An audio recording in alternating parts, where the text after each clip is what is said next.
Hello, everyone. Welcome to the webinar, the joint Endo-ERN and ERN-EYE webinar about Blepharophimosis syndrome, which will give an overview of genetic, endocrinological, ocular, and patient perspectives.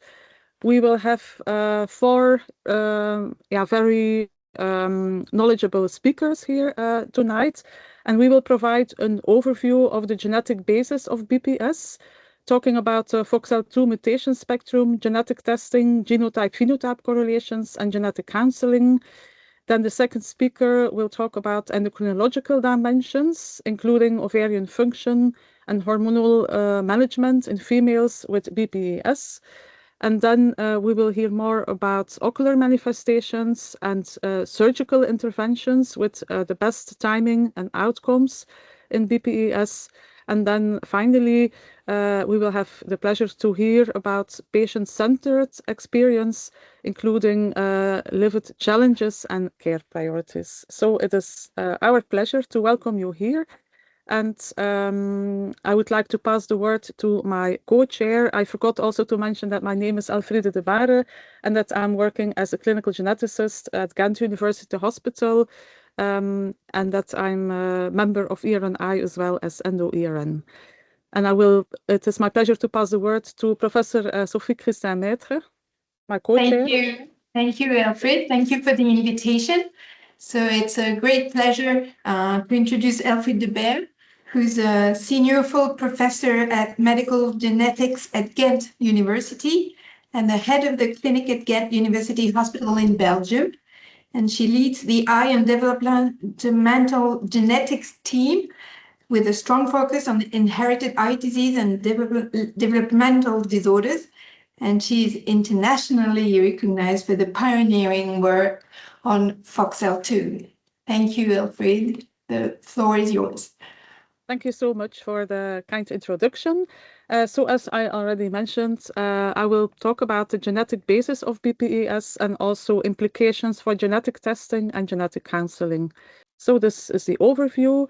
First, I will talk about the genetic basis and the implications for genetic testing. First of all, I would like to explain what is the disease, Blepharophimosis syndrome or BPES. BPES comes from the cardinal features, the cardinal eyelid features of BPES. Blepharophimosis is a narrowing of the horizontal aperture of the eye. Then there is ptosis, narrowing of the vertical aperture of the eye. And then there's Epicanthus inversus. The Epicanthus inversus is an eye fold that is going inwards and upwards, and the telecanthus is what I explained. It's the lateral displacement of the inner canthi of the eye. And this is a very typical combination of features.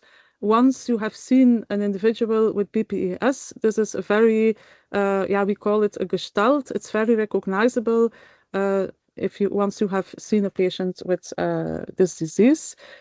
The eyelid malformations, the eyelid features are present in all the patients. So we see this with the penetrance of 100%.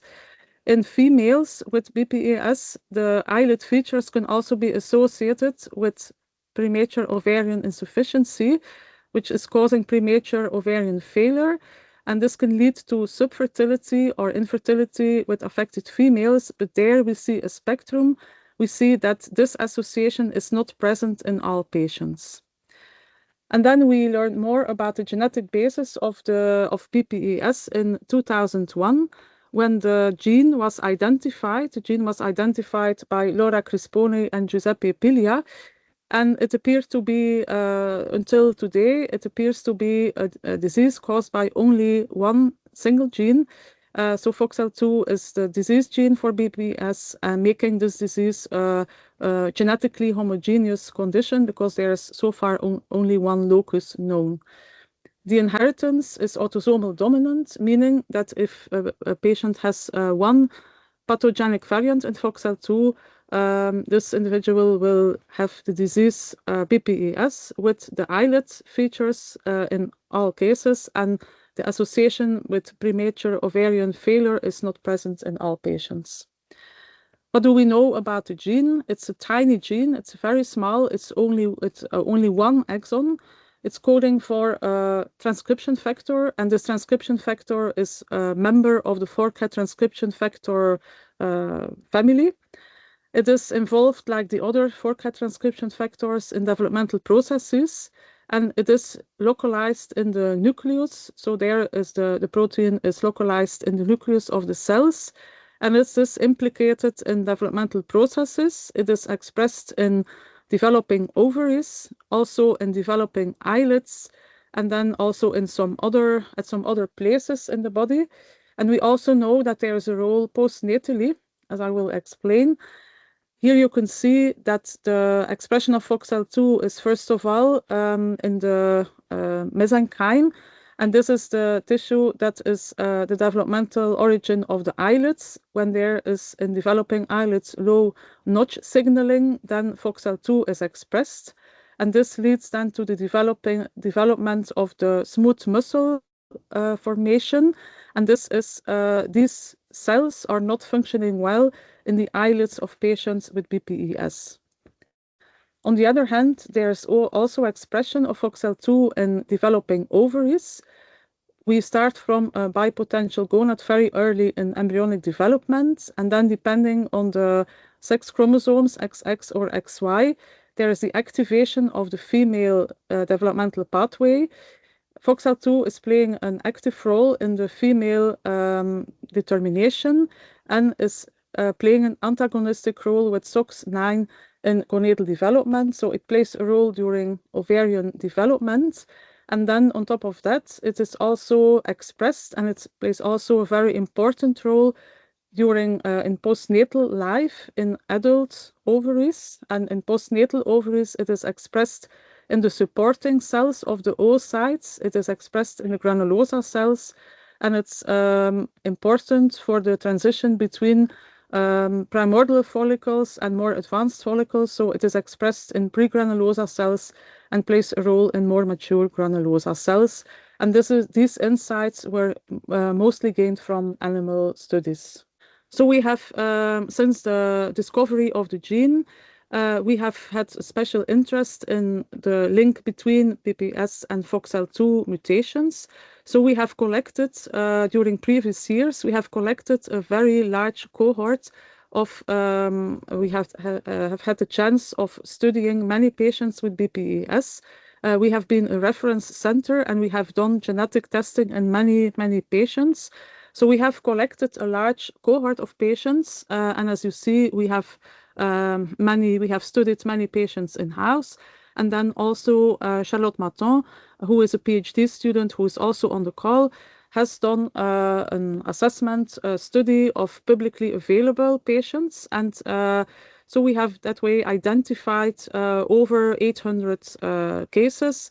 And we have seen that there are over 400 unique variants in FOXL2. We find them in the coding region. We find them also in non-coding regions.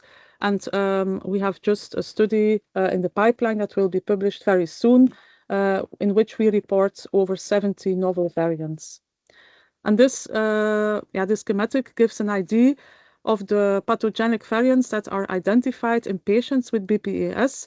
If there is a clear clinical diagnosis, then a molecular diagnosis, a genetic diagnosis, is found in over 80% of cases.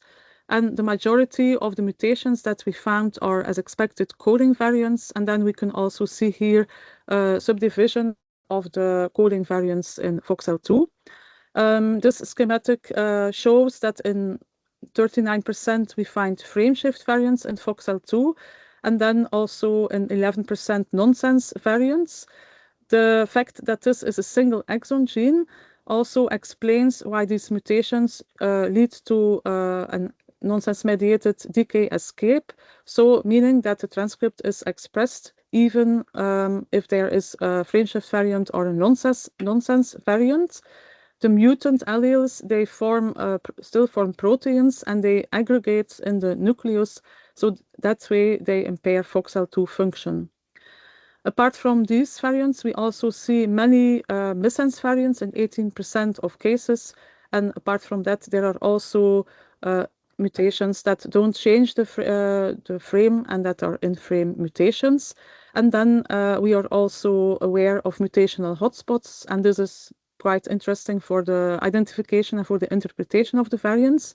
So we are aware of a hotspot in the forkhead domain. There we find many missense variants, and then we also have a small polyalanine tract in the FOXL2 protein that is consisting of 14 alanines, and this is also clearly a mutational hotspot in which we found 30% of the mutations in patients with BPES. And here this gives an overview on this graph of the different kinds of polyalanine expansions that we identify. The most frequent polyalanine expansion is an alanine expansion of plus 30 base pairs, so plus 10 alanines, but you can see that there's quite some diversity of the polyalanine expansions.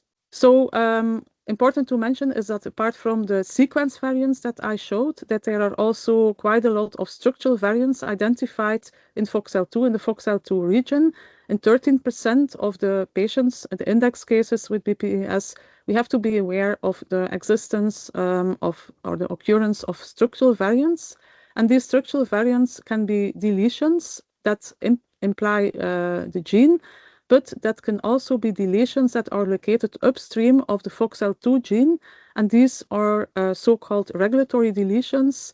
So far, we found them mostly upstream of the FOXL2 gene, and in total, so Charlotte Maton, she has found in total 24 reported deletions of the FOXL2 regulatory regions, and in the new article, we report 10 novel non-coding deletions.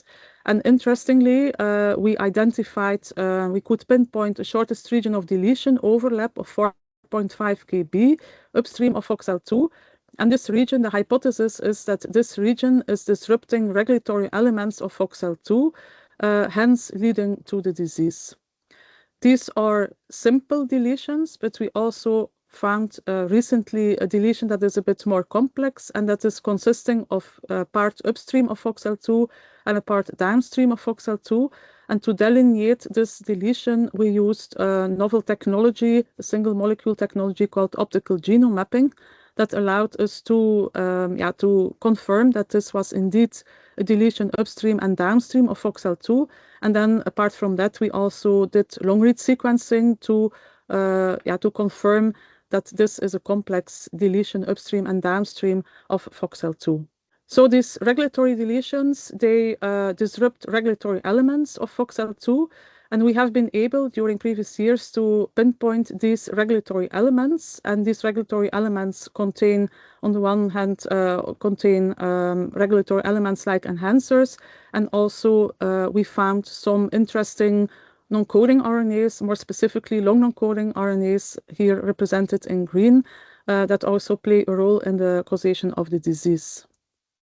And then also interesting to mention is that what we find in human patients, that this is also mirrored in animal models. So there is, in France, more specifically, there is a goat model, a natural mutant, that is called the polled intersex goat.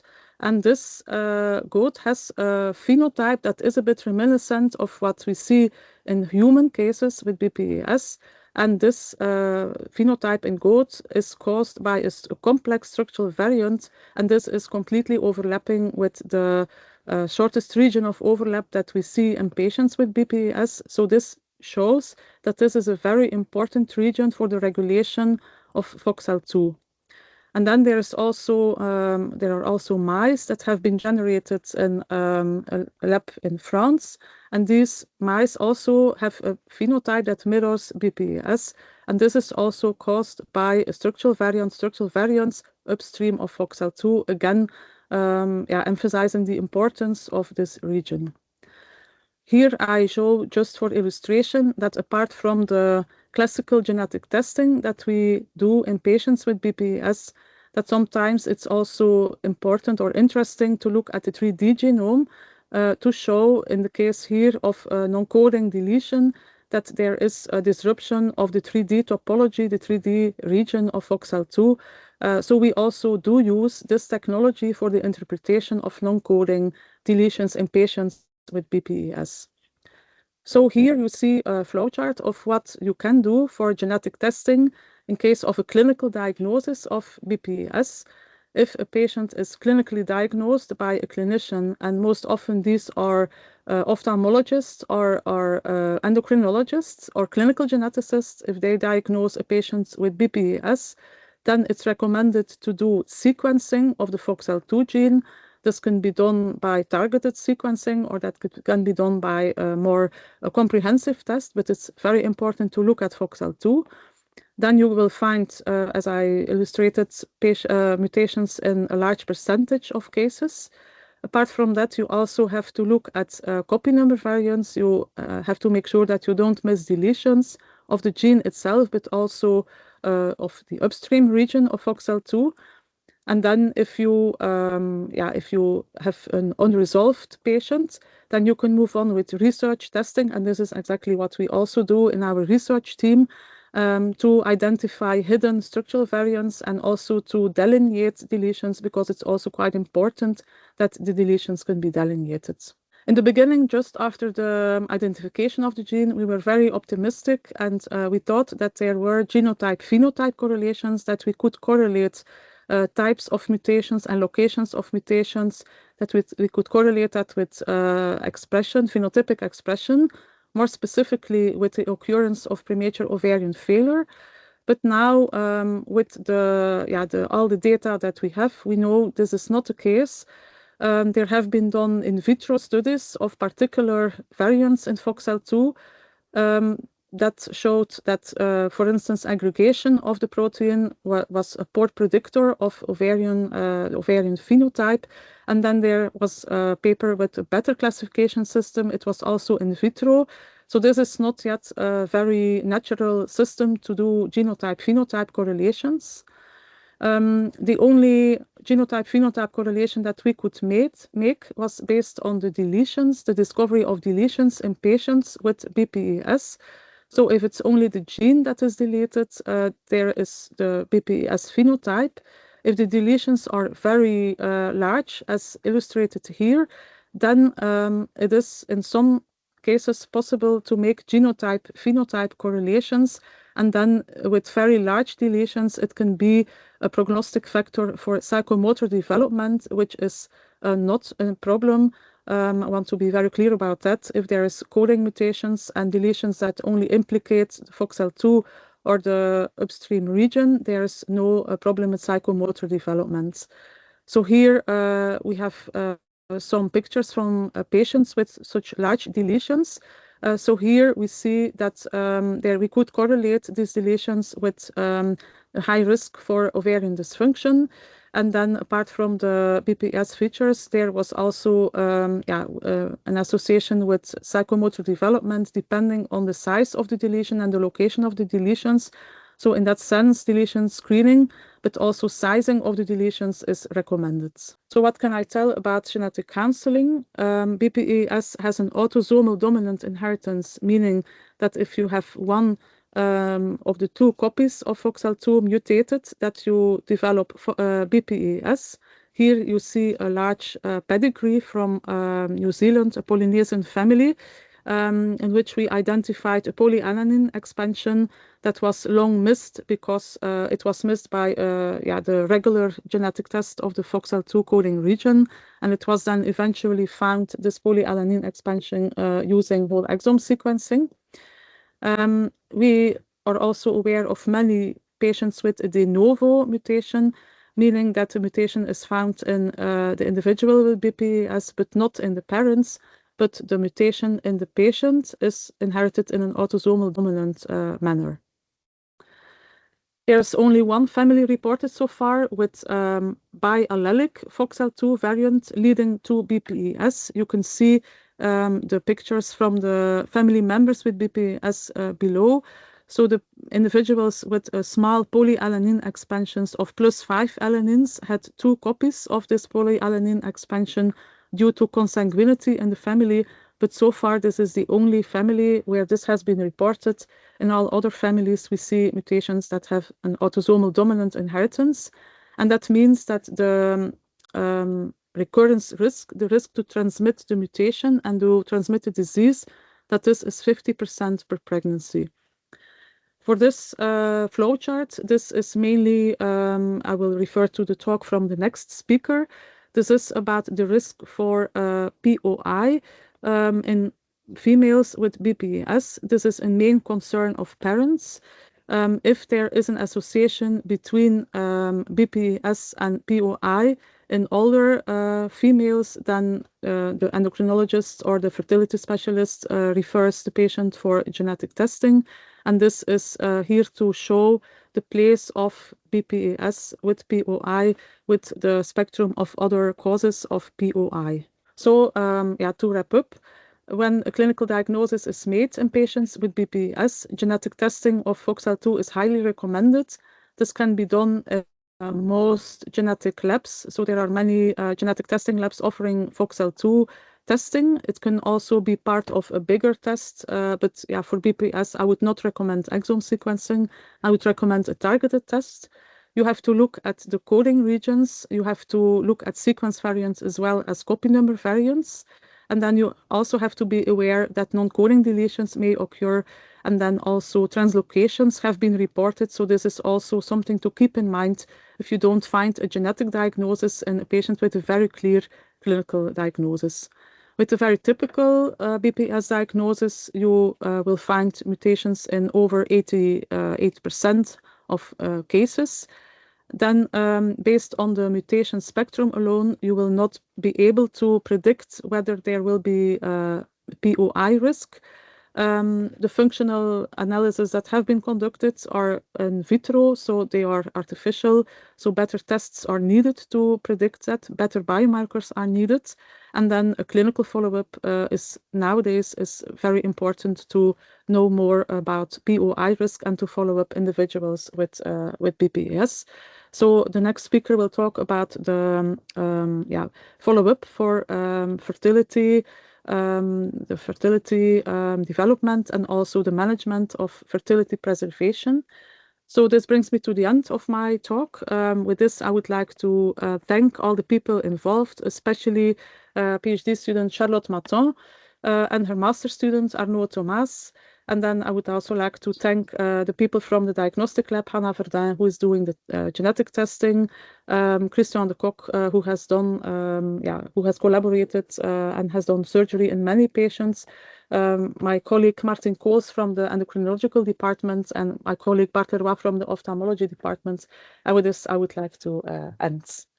And then I would like to introduce the next speaker. The next speaker is Professor Sophie Christin-Maitre, who is a senior full professor of Sorbonne University and head of endocrinology, diabetes and reproductive medicine at the Hospital Saint-Antoine in Paris in France.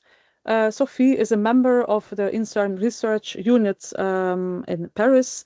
She coordinates a rare disease center for adult patients called Crescendo in the Saint-Antoine Hospital, and this is a recognized Endo-ERN center. Sophie is a very renowned reproductive endocrinologist and has been involved in the genetics of primary ovarian failure for a long time. It has been a pleasure to work with you, Sophie, on finding causes also for BPS. And your research focuses on the multidisciplinary aspects of adult patients with Turner syndrome and other endocrinological diseases. So the floor is yours. Thank you very much, Elfride. Can you hear me and see my slides? Great. So thank you for the invitation. And I will try to focus on FOXL2 and ovarian function. So first, I will briefly talk about the physiology of ovarian follicle reserve in females. Then I will present the definitions of primary ovarian insufficiency, called POI, and the diminished ovarian reserve, called DOR. So then I will mention FOXL2 and its impact on ovarian function. And finally, try to advise patients with FOXL2 variants concerning that ovarian function. What do we know right now and what are the future directions? So concerning the physiology, the maximum number of primordial follicles in humans is obtained at the 20th week of pregnancy, and it's about 6 to 7 million of primordial follicles. During pregnancy, this number decreases, and at birth, it's supposed to be around 1 million, 300,000 at puberty, and this number decreases up to the age of menopause, which is the mean of 52, with less than 1,000 primordial follicles. So in the physiology of ovarian folliculogenesis, from those primordial follicles, they actually have to pass several steps, primary, secondary, and then up to the ovulatory follicles. The most important thing on this figure, is that the first steps are FSH independent, and the last steps are available after puberty because they are FSH dependent. So another issue is that primordial follicles are extremely small. They're 0.03 millimeter, and as opposed to antral follicles measuring 2 to 5, or pre-ovulatory follicles measuring 20 millimeters. So when you want to see if the patient has a normal reserve, you can perform an antral follicle count, and you're going to have a number of follicles on the ultrasound showing the ovarian reserve. However, it's very important to know that the reserve you're going to measure with this ultrasound is only the dynamic reserve. It's the small antral follicles. There is no way right now to assume the primordial follicle reserve. So this is still impossible to evaluate the pre-established reserve, which is the true reserve of ovarian follicles. So you can use an antral follicle count, or you can use measurement of AMH, anti-Middelares hormone. So if you have a healthy ovarian reserve, there are many follicles in the ovary secreting AMH, secreting estradiol, and with normal pituitary LH and FSH level. If you have POI, the patient has usually primary or secondary amenorrhea or oligoamenorrhea, meaning 4 to 6 months of disorder cycle. And the characteristics is that the FSH level is higher than 25 international units per liter with low estradiol level. And it's premature because it occurs before the age of 40. And in most cases, what happens is that there's a decrease in ovarian follicles, which is much faster than in the normal ovary, as shown in this figure from the Lancet in 2010. So this is premature ovarian insufficiency. The prevalence of premature ovarian insufficiency is around 1 to 2% before the age of 40, 1 to 1,000 before the age of 30, and 1 out of 10,000 before the age of 20. And the prevalence is rather stable since 1975. And very recently, the European Society of Human Reproduction and Embryology published the guidelines on how to manage premature ovarian insufficiency patients. Premature ovarian insufficiency is not exactly the same thing as diminished ovarian reserve. Those are infertile women with regular menstrual cycle, but their FSH is slightly elevated, more than 10, less than 15. They have low AMH serum level and low antral follicle count. And DOR is much more frequent, as it's around 10 to 20% of women before the age of 40. And DOR is very frequent in units taking care of infertile women. So what about FOXL2 and its impacts on ovarian function? So FOXL2 is expressed very early in the follicle, as shown by this work from Julie Coquet. And you can see that this immunohistochemistry shows a very strong staining in cumulus granulosa cells of this Graafian follicle. And if we look at all the steps of ovarian follicle, you can see that FOXL2 is expressed in all the steps of this folliculogenesis. And they are in orange because they are in the somatic compartment. They're not expressed by the oocytes. And what has been shown in 2004 by the group of Matthias Streyer from Germany is that if you knock out FOXL2, what happens is that there is the gonad is extremely altered. And if you look at the histological overview of the wild type on the left and of these FOXL2 knockout, you can see that the ovary is much smaller and there are the number of follicles is much smaller, and the ovary actually is extremely small at 16 weeks of life.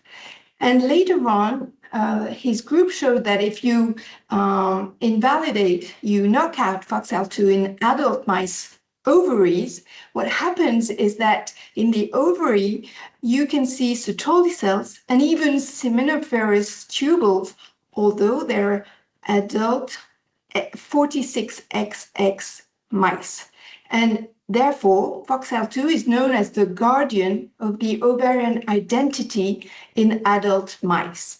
And FOXL2, as mentioned by Elfride previously, has a major role in the control of granulosa cell differentiation, in the maintenance of granulosa identity, the control of follicle growth, and the control of estrogen production. So FOXL2 plays a major role in the ovary. We have not mentioned this point, but it's not expressed in the testis. This is why we are focusing on the ovary. And one of the partner of FOXL2 could be the no box.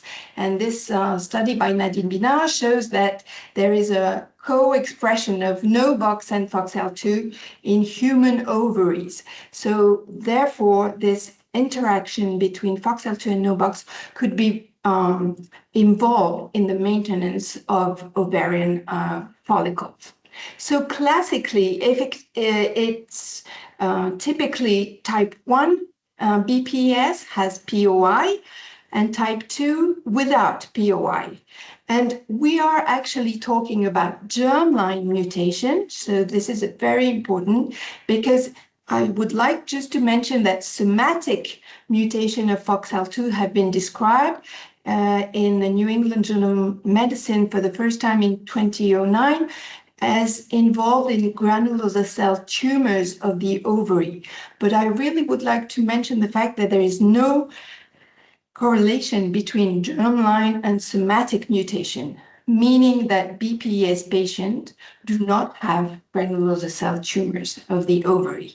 So actually, what are the data concerning those germline mutation and type 1 and type 2 BPES? So Elfride mentioned that we collaborated many years ago with this very large study she published in 2008. And as you can see, those families, you can see that many women actually had children.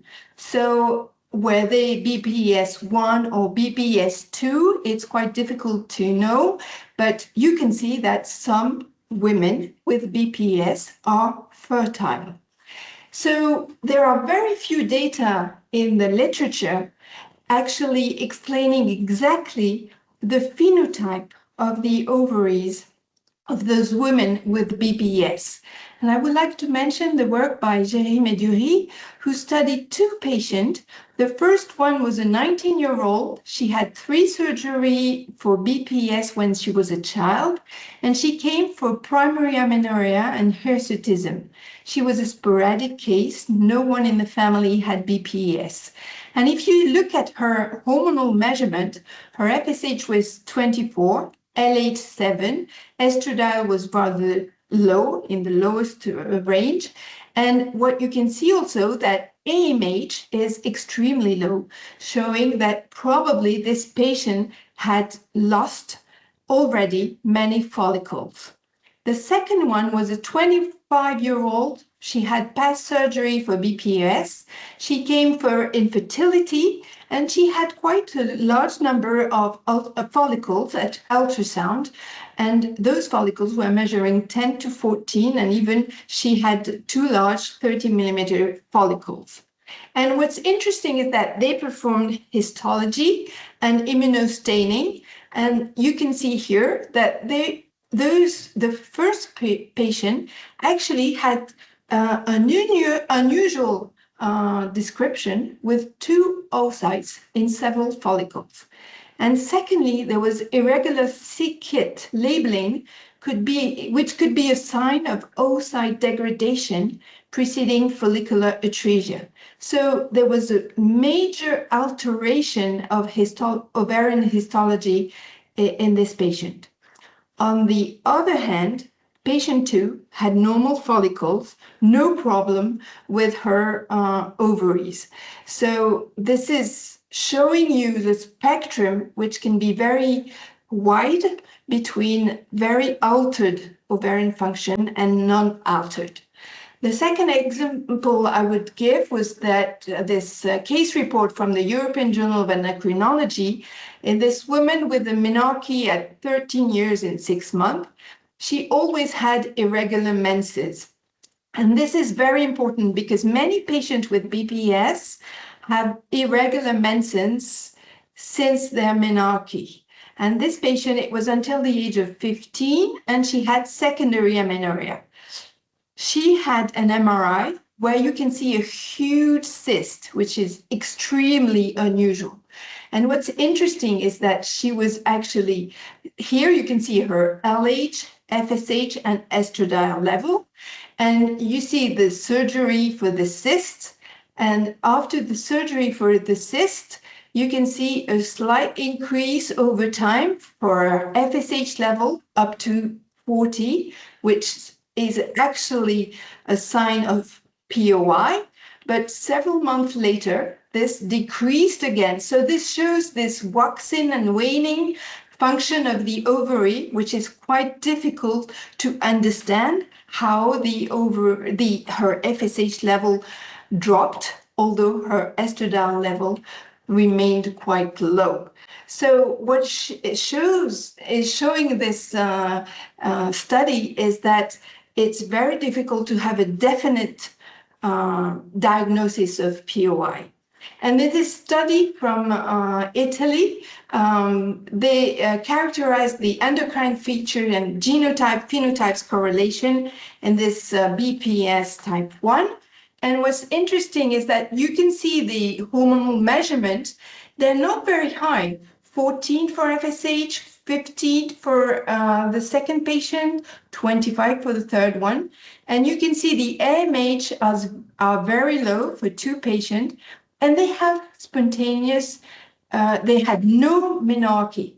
So it shows that their estradiol is very low, so they have POI, except that the FSH is not very high. But you can see that although the patient have those were two sisters here, and the third one, they have very different mutations, but they have more quite severe ovarian insufficiency without any menarche. And recently was published from China a review including 666 patients with 150 from the literature, and there were 219 men and only 366 women, and among them they mentioned only 65 women with BPES type 1. And they present the results, and you can see primary amenorrhea, only 5 patients identified. Secondary amenorrhea, 22 patients identified. And infertility, 37. So although the cohort seems very big, the phenotypes concerning the ovary concerns only few patients. And they even present obstetric history, but although I went through the supplemental data about those 80 patients, there are no information about whether it was spontaneous or whether it was egg donation or whether it was IVF. We have no idea of the obstetric history of this cohort. So the major problem, and some patients ask us the question, what can we do about our ovarian function? And it's very difficult, as Elfride mentioned before, because the genotype phenotype is not perfect. There are intrafamilial variability of POI phenotype. And this is a patient from the original paper from the group of Elfride, where you can see that within the same family, some patients have isolated POI with a black bar in the left part of the symbol, although some other one with the same family have only eye disease. And this other example from China shows also those patients. One, the mother, she had menopause at 49 years old. Therefore, she did not have POI, but her three daughters, two twins and one daughter, 29, they have irregular menses, one with POI, the two other one with diminished ovarian reserve. And finally, there is also interfamilial variability, meaning that with the same mutation, you can have different phenotype. And this example, this 16-year-old with secondary amenorrhea with POI, the same mutation has been described in a Chinese family with BPES type 2. And finally, where it's more complicated, I think, is that we looked at 1,282 non-syndromic POI or diminished ovarian reserve without any eye disease. And among those 1,282 women, in 1% of cases, we found FOXL2 variants. So it means that you can even have, although it's rare, missense variants in patients without any eye disease, but with FOXL2 variants. So the patient asks us, what about IVF? Should I do IVF? And what are the results of IVF in BPES? There are very few data. So here in this paper from China, 2 patients aged 32 with infertility and diminished ovarian reserve. One had a spontaneous pregnancy but a miscarriage, and the second one had long irregular cycles with hormonal levels in favor of diminished ovarian reserve. So they had IVF, control ovarian hyperstimulation, and oocyte retrieval. And what is interesting in this graph is that you can see that the dose of gonadotropins as compared to controls are extremely high, and the daily dose extremely high. They succeeded after those very high doses to obtain 1 pregnancy for each woman, but this is only 2 cases. And more recently, in Frontiers in Endocrinology, 12 women from China were evaluated, and they had a mean FSH of 17, mean LH of 11. You see the low AMH level, and interestingly, 76% had irregular menstrual cycle. And when they were treated, they also had extremely high doses of gonadotropins. The number of retrieved oocyte was much lower than the control population. And what's interesting is that day 3 embryos was very much lower as well. And if we look at the number of pregnancy, which is the important endpoint, well, according to the group of mutation they selected, actually you can see that group A, 1 pregnancy, B, no pregnancy, no follicle. The group D is interesting because this patient had 4 natural pregnancies, but as all her children had BPES, she wished to have counseling. And therefore, she had two pre-implantation testing. The blastocysts were obtained, but there was no transfer because both of them carried the maternal mutation. And group E, no embryo. Therefore, only one pregnancy occurred among 17 BPS patients with FOXL2 mutation. So what are the results of IVF? Few data, lower chance of success of IVF. And I would like to mention that in our unit, we had a patient who had 3 IVF attempts, no oocyte, no embryo, but after those 3 IVF, she was able to be spontaneously pregnant. So there's probably something during fertilization that is not efficient in IVF techniques. So what about fertility preservation? Eschre published in 2020 female fertility preservation with ovarian tissue cryopreservation for ovarian tissue transplantation. And there is a mention in this recommendation, these guidelines, that saying that it can be considered in patients with POI-associated genetic and chromosomal disorders, but requires genetic counseling and should be performed within a research protocol.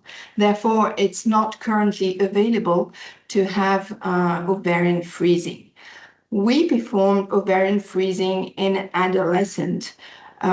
She had her menarche at the age of 13, but 2 years later, she had POI. And she has not used yet her cryopreserved ovarian fragments. So therefore, there is no data in the literature concerning the cryopreserved fragment in BPES patients. Another technique is to use what is called ovarian stimulation and follicle cryopreservation for benign disease. The patient has to have a stimulation. And an important issue that to have a good rate of cumulative live birth in women below 35 years of age, you have to get at least 10 oocytes. So therefore, women with already diminished ovarian reserve probably could not get as much as 10 oocytes.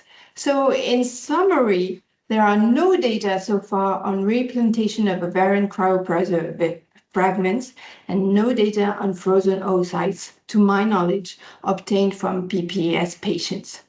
So the future direction definitely to have data on larger cohorts of patients with precise phenotypes of DOR or POI and up to age of 40, because if you look at adolescent or young women, maybe they are going to have POI at 35, 39, and therefore if you study them too young, you are going to miss this diagnosis of POI. And how to have this phenotype? Ask about the menstrual cycle regularity, measure FSH, AMH, and measure the antral follicle count. And there's definitely a need for results on ovarian cryopreservation, on IVF, and on the quality of patient oocytes. So in conclusion, genetic counseling for the risk of POI is a real challenge in patients with BPES, and female patients with BPES should be referred to an endocrinologist or a gynecologist during late childhood, puberty, early adolescence, and adulthood to regularly assess ovarian reserve and to discuss fertility preservation.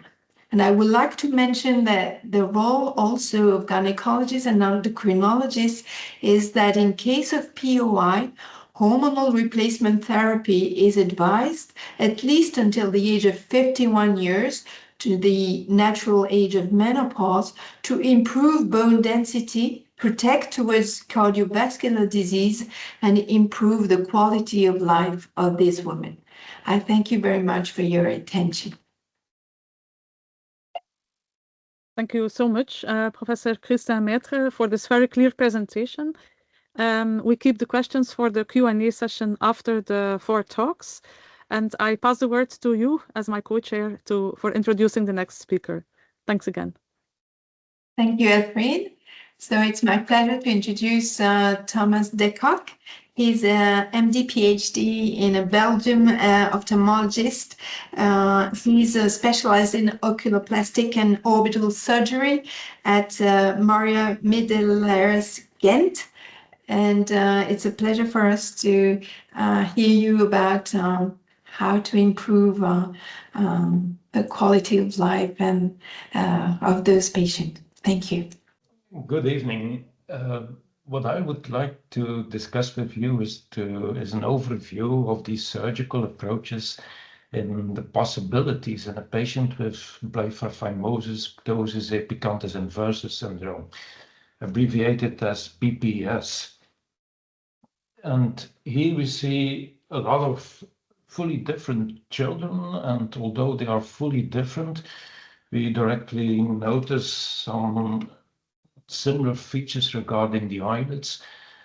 And the first one, of course, is that the eyelids in a horizontal way are shorter, which is called the blepharophimosis. We see a severe drop, and keep in mind, severe. We see a severe drop of the upper eyelids, which is called the ptosis. Further on, the distance in between the medial corner of right and left eye, and as the medial corner is called the medial canthus, we speak of a telecanthus, so the distance in between both canthi, which is too long. And the last of the cardinal features is that we see a skin fold running from the under eyelid, curving up and going up into the upper eyelid. These are the 4 cardinal eyelid malformation features, but there are definitely others. And among them, there is one I would certainly point at, that is that there is, for all of them, a temporal displacement of the entire lower eyelid regarding the upper one. And I will try to explain this later on. Surgery. When a child is born with BPS, then ptosis, as I've already mentioned, is severe. That means that the upper eyelid is blocking visual access, and as such, it might harm visual development. And we know that visual development is something that carries on from birth onwards until the age of 10, 12 years old. So it is important that when we have a severe ptosis, that we perform a treatment early on in life. So most often already within the first year of life. Due to the immaturity of the structures of the eyelids, you can't do a definitive surgery at that age. And therefore we use a temporary solution. And we do it by means of a frontalis suspension with a silicone rod. What is it? Well, in fact, we make 5 small stab incisions, and with a needle, we tunnel in a silicone rod, we tighten it, and as such, we can easily lift up the upper eyelid.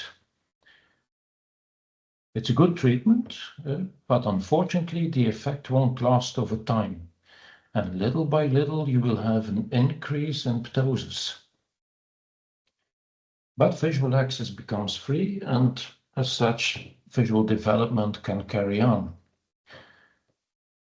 Later on in life, and this is from the age of 4 onwards, we can do definitive surgery.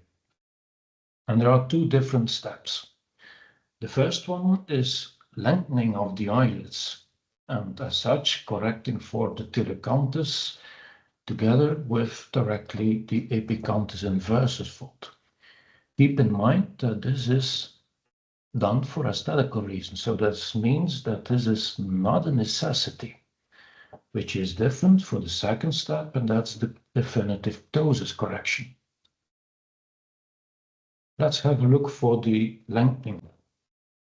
Here we have a patient in which we have the typical features, the telecanthus, When we are looking to the short horizontal eyelids, the blepharophimosis, then we know that this is due to the fact that the medial canthus, not the lateral one, which is positioned normally, but that the medial canthus is positioned more laterally. And as such, easily understood that if you want to do something to lengthen in a horizontal way, that you'd have to do it within the medial corner. Of course, if you lengthen the eyelids, then you are pulling on the upper eyelid. This means that if you want to lengthen the eyelids, that you have to do it before the ptosis surgery, as lengthening will increase your ptosis.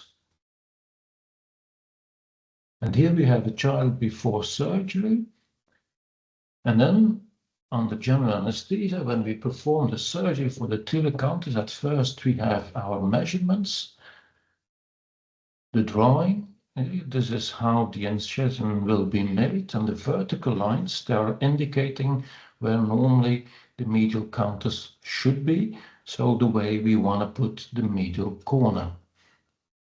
We make our incisions, and then within the tissues we will find, and I apologize for this blurred image here, but we will find the medial canthal tendon. And medial canthal tendon is a tendon that contracts the upper and under eyelid onto the bone and hold them in place.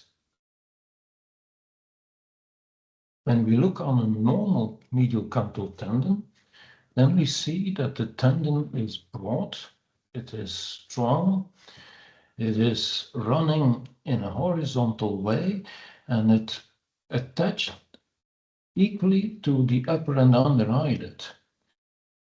And this is how the medial canthal tendon looks like in a patient with BPES. You see that it's thin, it's much weaker, it's also much longer, and it has the appearance of running upwards, as if it is mainly attached to the upper eyelid. And this is very important. Here we see that when we have a look on the eyelids before surgery, that the upper eyelid seems to start more medially than the under one. So there is a lateral displacement for the under eyelid. And when we look at the punctum inferior and superior, so the openings of the lacrimal evacuating system within the eyelids, these are normally approximately within the same vertical plane. And again, the lateral displacement. But it's not, of course, only the punctum, it is the entire under eyelid. So the under eyelid seems to be even less well attached to your medial canthal tendon, and therefore it is displaced here, and due to its own elasticity, it contracts and it turns in the outer corner, creating a temporal ectropion. On the other hand, you can now also see that if the eyelid, the under eyelid, is displaced from this part up to here, that this directly creates a skin fold.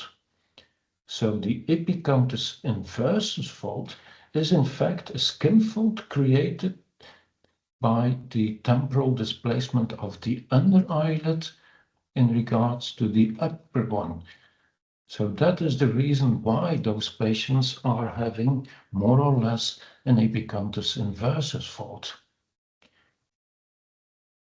When we have performed surgery by just shortening the medial canthal tendon, and this is one out of a textbook, that's one of my own patients. So if you simply shorten the medial canthal tendon, then absolutely you will get a lengthening of the eyelids. But still, the same abnormality remains following surgery. The upper eyelid is starting here, the lower one is starting there. And you see it here as well. And this is after the Epicanthus surgery. So the upper eyelid starts here and the lower one there. And this creates an abnormal corner.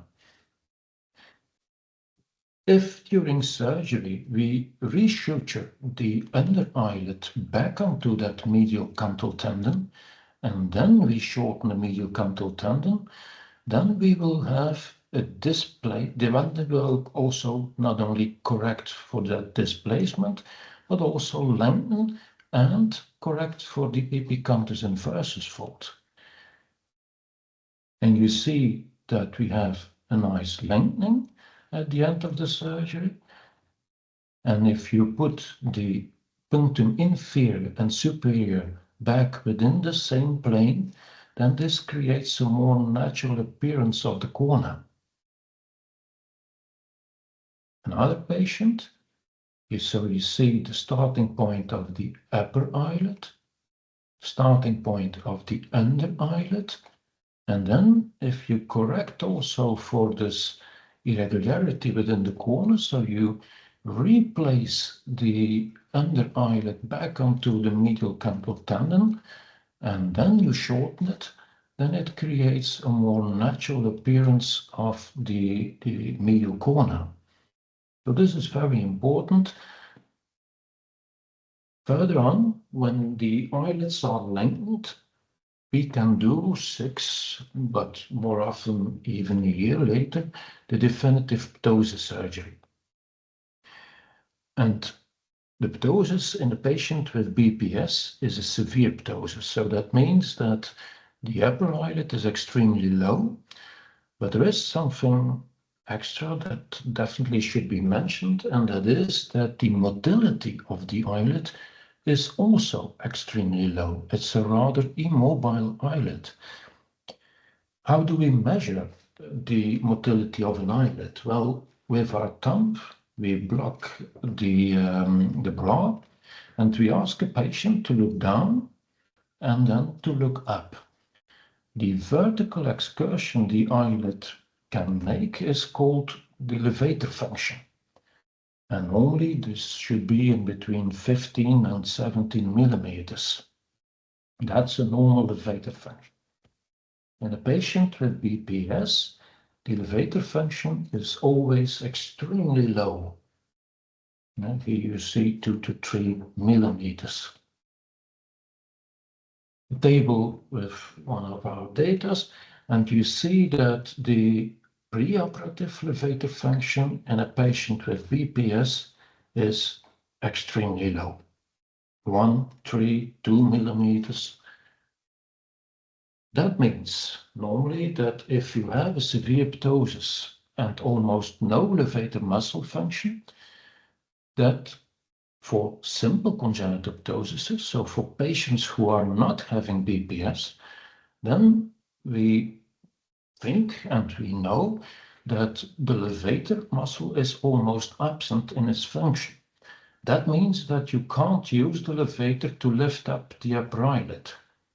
And therefore, for the definitive surgery, again, a frontalis suspension has been used and is used. And not by means of a silicone rod, but by means of a tendon. And why a tendon? Well, if you tunnel in a tendon, then the tendon will secretize within the tissue and will create an internal scar. And that scar will hold and will create a long-lasting effect.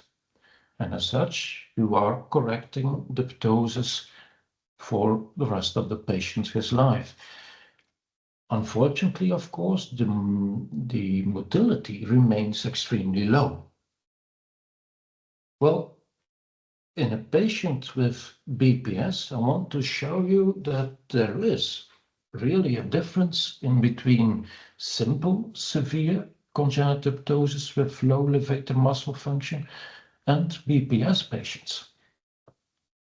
When we look on the muscle, normally then we have the anterior part, which is the tendon, the aponeurosis, and the tendon after 8 to 10 millimeters, runs into the muscular part of the levator muscle. In a patient with BPS, you see that this anterior part, the tendinous part, appears to be extremely thin and extremely long.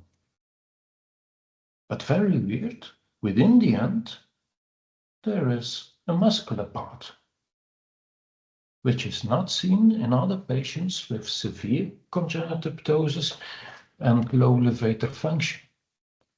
Looking on the pathology, and here on the right we see, in fact, the levator muscle in a normal patient. So you see the well-striated myofibrils.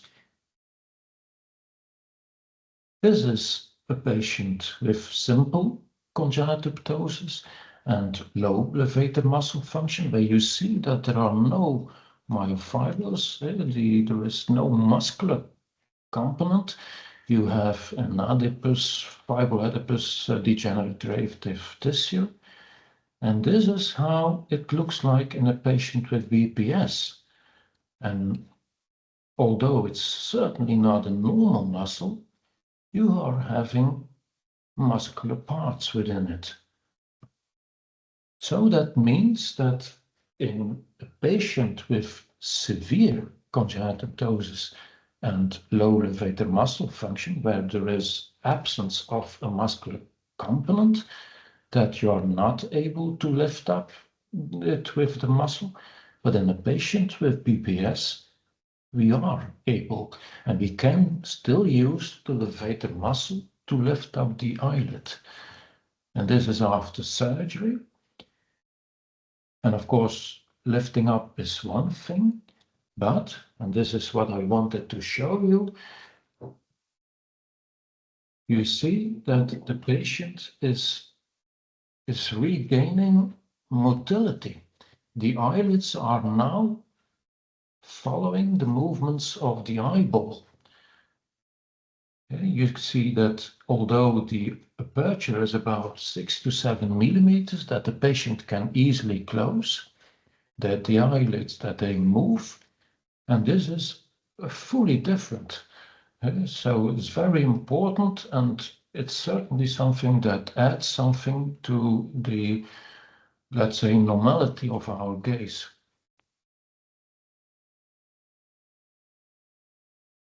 This is the levator function before surgery, and this is after. So if you resect the anterior part, the tendinous-like, very long and thin part, and you suture back the muscular part onto the eyelid, then you gain levator function.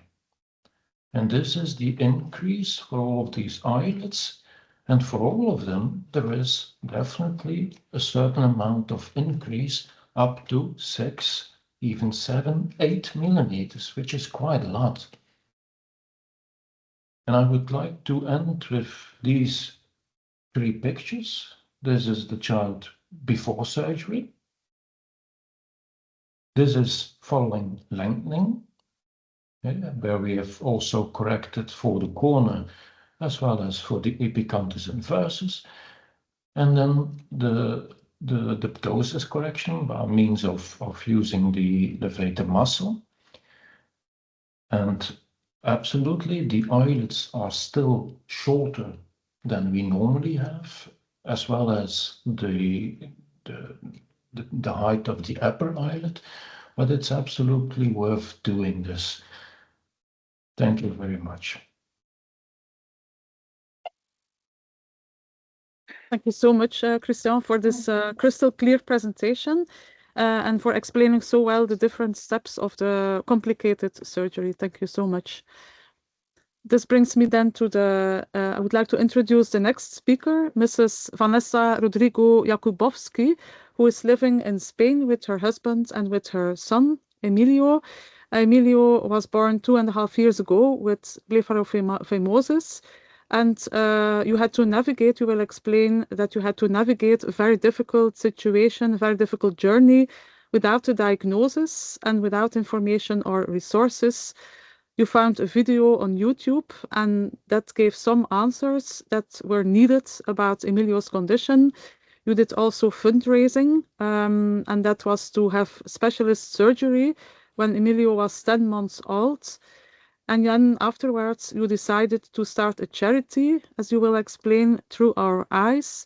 And this is a charity that is active in the UK and Spain. And your aim is to help other families in the same situation as you. So it is my pleasure to give the floor to you. Please. Thank you. Can you hear me? Yes. Okay, perfect. So thank you so much. I am here to tell the patient's perspective, basically, as a mother who, myself and my husband, none of our family have blepharophimosis. We had no idea what blepharophimosis was before my son was born. You know, never seen it, never heard of it. And we'll just stay on this page for now, where I just very sort of briefly introduce. But he was born, he had very small eyes, you know, we didn't realize anything was wrong. We did not get a diagnosis in the hospital from any of the staff, any of the professionals. We did not get a diagnosis from our pediatrician. And it was when he was about 3 months or 6 weeks old, my mother-in-law said, I think there's something, you know, different about his eyes. I think we need to get it checked out. So she starts Googling, YouTubing, you know, small eyes, trying to figure out what was going on. And we came across a YouTube video by Dr. Ramon Medel, which explained about blepharophimosis, and Emilio, you know, matched all of the symptoms. So we booked a consultation with Dr. Medel. Luckily, I mean, we live in Marbella, he is based in Malaga, so we could drive 45 minutes down the road and see him in person.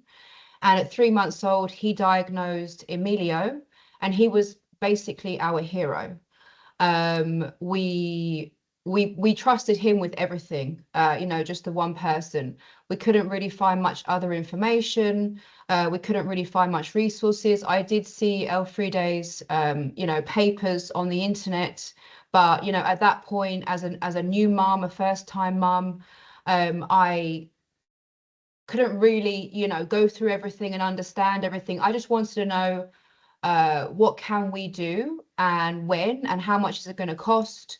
So cut a long story short, Dr. Medel, he does something called the frontal flap technique, which wasn't referred to in the previous discussion by Mr. Decock, but it's slightly different to the frontalis sling technique.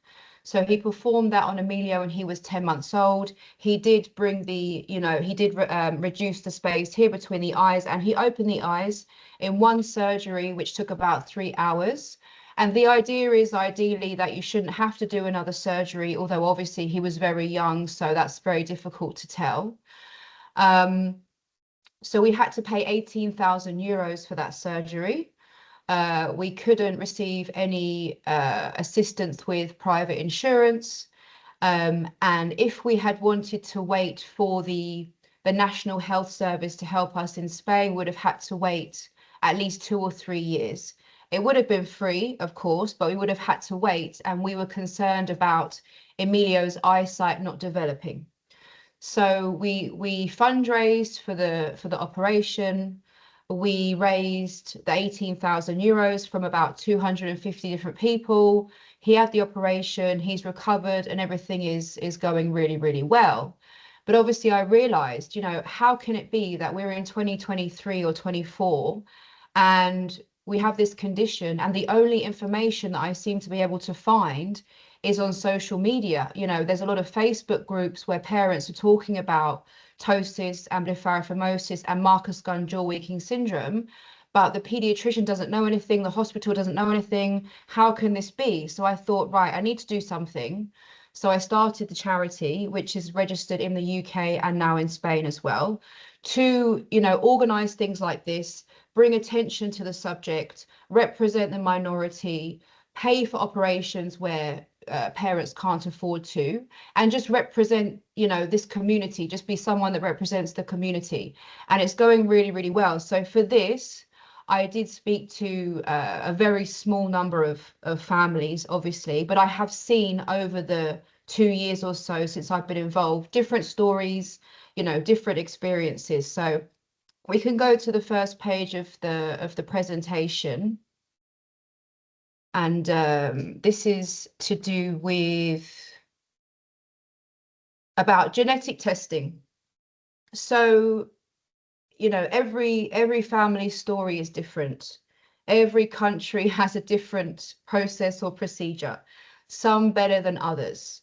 In my case, in Spain, we had to basically chase any medical professional that we could for some sort of appointment for genetic testing. I actually spoke to Elfride about this about 6 months ago. It was not easy at all. It was not offered. Finally, now we have an appointment, but when we go to that appointment, who knows if they're actually going to know what they're talking about, you know, if they're actually going to be able to help us, we don't know. However, I don't think other countries are all as bad as Spain, which is good.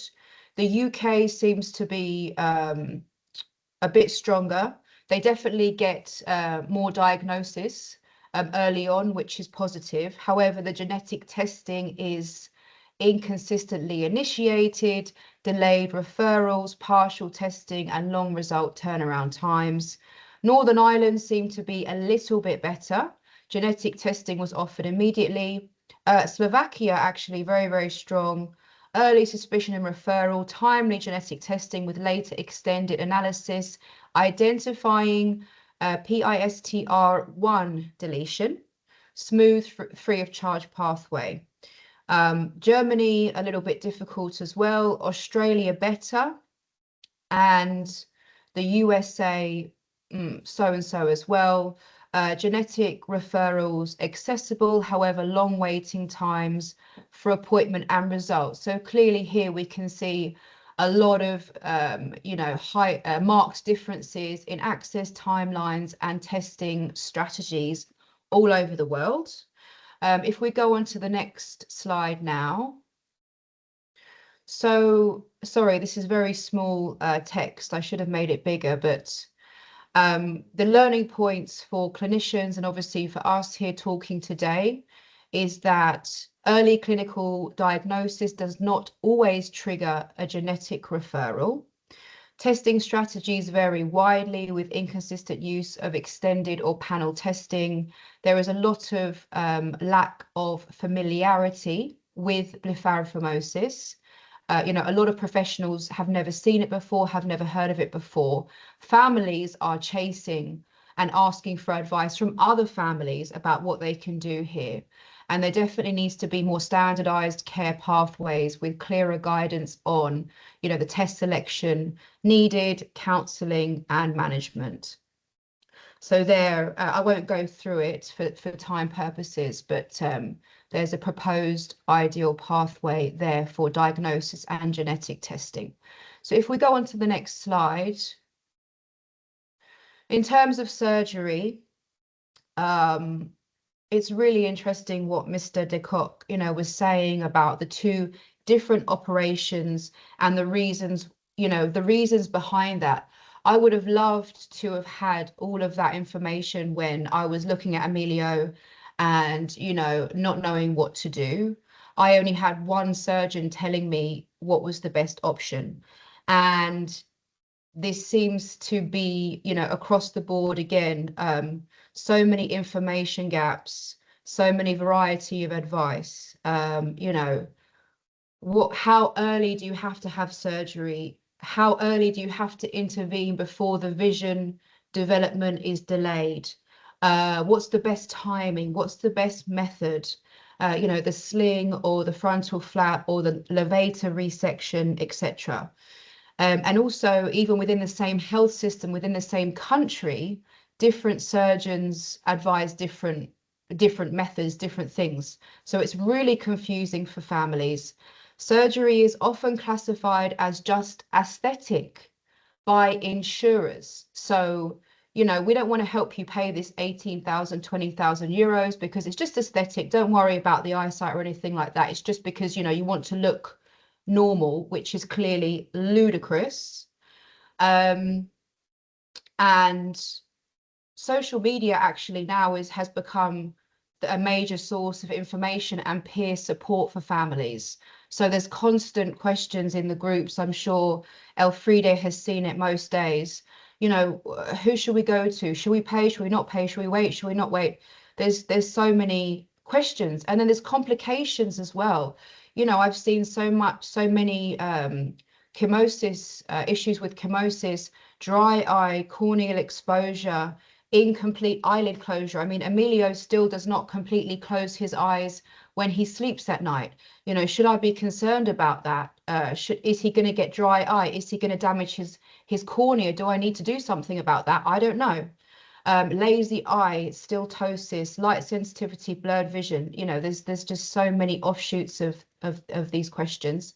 If we go on to the next slide, please. So it's a burden for the parents to make the decision. You know, what is the best option here? This is the question. What is the best option? You know, who do I listen to? A mum that went with Dr. Medel, or a mum that went with Dr. Sales, or, you know, what do we do here? So this is really difficult. Obviously, it's you know, it's a very rare condition, so it's very difficult for there to be a one-size-fits-all approach, and every child is different. But, you know, there definitely needs to be, I think, some more education for surgeons or, you know, professionals in general about blepharophimosis, more resources given to them, and just more of a definitive answer for parents when they have the diagnosis. You know, that would be really helpful. Okay, if we go to the next slide. So the premature ovarian insufficiency for blepharophimosis. You know, this sounds really bad to say, but I actually feel very lucky that I had a son and not a daughter, because this is one thing that I personally don't have to worry about. However, if Emilio has children and he has a daughter or daughters with blepharophimosis, which, as Elfride said, is a 50-50% chance, I will have to worry about it. We will have to worry about it.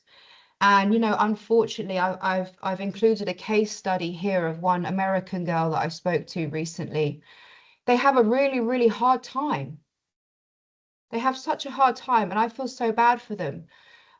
You know, just years and years of different advice, no help, you know, feeling bad, attempting IVF, you know, all the things that I've listed here. Again, I don't want to go through everything in too much detail because of time constraints.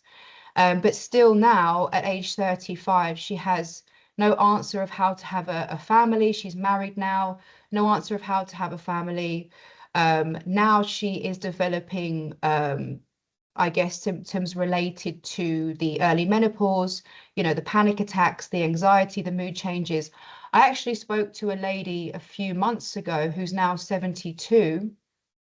She had early menopause when she was growing up. You know, she had all of these very serious symptoms, and no medical professional could indicate to her why she was going through these things, that she had, you know, POI or anything to do with early menopause. So if we go on to the next slide.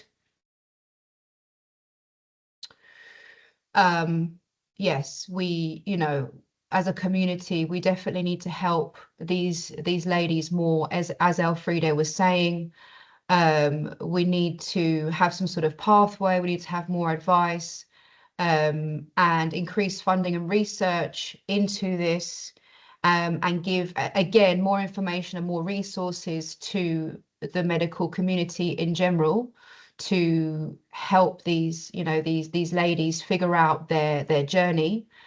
And just overall, you know, I really, really hope that I can, or we can, you know, over the next however many years, make this journey easier for parents, families, and for the people with the condition as well, because obviously I'm the mum, but my son has the condition. His kids might have the condition, and life is much more complicated for them than it is for us as parents that are worrying about them with the condition. So, you know, this is why this symposium is really important, and I'm really grateful that we all got together today. And yeah, I really hope that, you know, really drastic changes and improvements can be made for this community. So thank you so much for giving me the floor and for listening.